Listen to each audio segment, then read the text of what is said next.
Hello and welcome to KSP Space program. This is Space Warfare, and in this series we are going to be fighting rival space agencies for control of, space. So let's get right to it. In last episode we sent our two Ares fighter craft to our shipyard to help maintain a low curve in orbit should anything get out of the range of the torpedoes that are stationed there. Now, in this episode, because we managed to defeat Hydra's space fighter in the last episode, we are going to be resuming research operations and will be attempting a landing on Minmus. Alright, so the main purpose of this mission is obviously to gain a lot of science, but in particular enough science to research the nuclear engines, because they are very efficient, obviously, and are going to be very important for interplanetary missions in the future.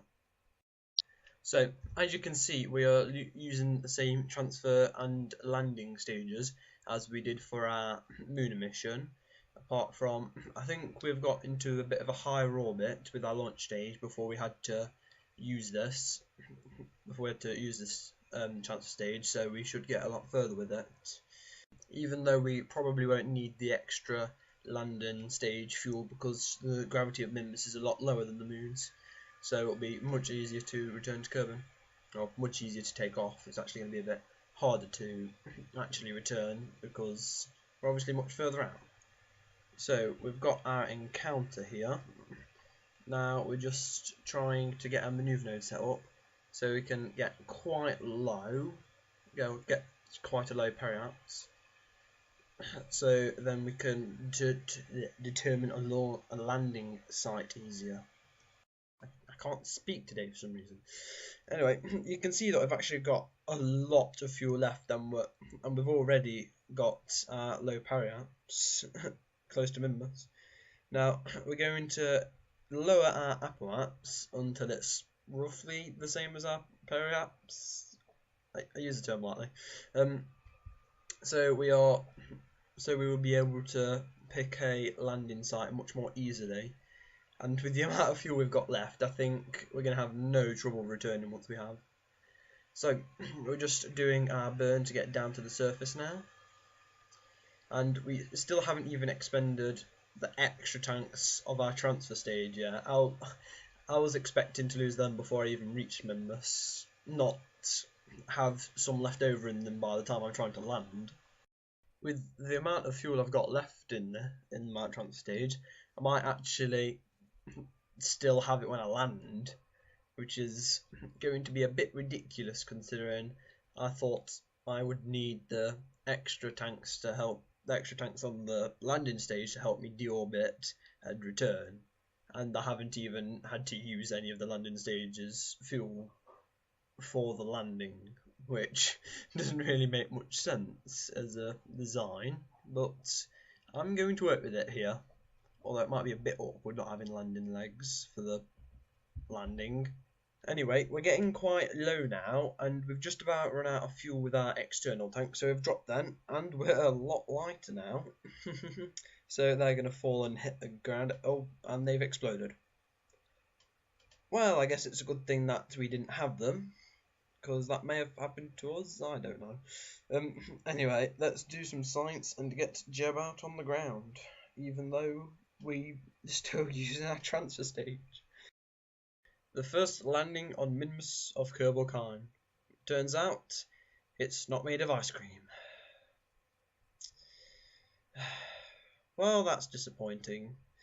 Anyway, we've gathered the science.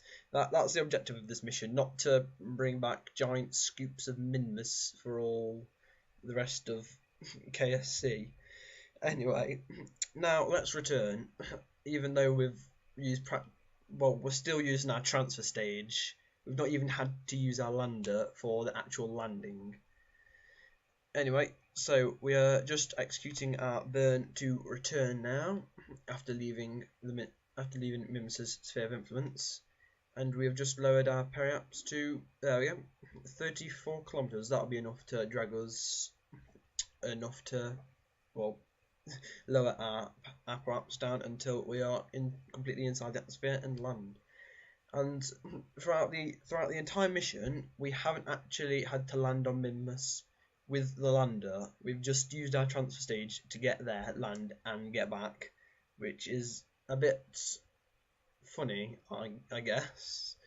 Still actually had like a quarter of the fuel left in that. So I guess we might as well not have even had the landing stage. It's quite funny, actually. Though it is an example how I'm just completely overspecking pretty much every ship I've used in this series. If this was a proper, well, a real space program, I would have wasted so much money and materials on all the extra fuel and everything we've taken with us. Because obviously it is really expensive to get stuff into space. But fortunately, Kerbals appear to have no concept of money currently, so we're all good. Alright, so as Jeb burns up in the atmosphere, well, Jeb's done this a lot of times. I think he's piloted every single mission we've done apart from the shipyard and the fighters, because, well, we've got Luke and Donwyn. Yeah, I think we've got Luke and Donwyn man in that. But then again, why would we want to put Jeb on guard duty when he can do all sorts of exciting exploration missions? And I'm sure he'll get his fair share of combat eventually. So, as we are coming down for splashdown, the landing leg's pretty much useless at this point. We should soon be recovering all the science that we got from our mission. Great. So, recover. And how much science we got from this? 588 in total. That is great. That should be more than enough for what we need. So, let's go to the R&D centre and see what we got. Now, thanks to that Minmus mission, along with gathering extra science all over Kerbin with pretty much everything I can get my hands on, I've managed to unlock a bunch of key technologies, but most importantly, I've managed to unlock the nuclear engines, which will be very important for any future interplanetary missions that we might have. Especially one to Juno that I'm planning. But that will be in the next few episodes. I'm 1000 Army. Thanks for watching.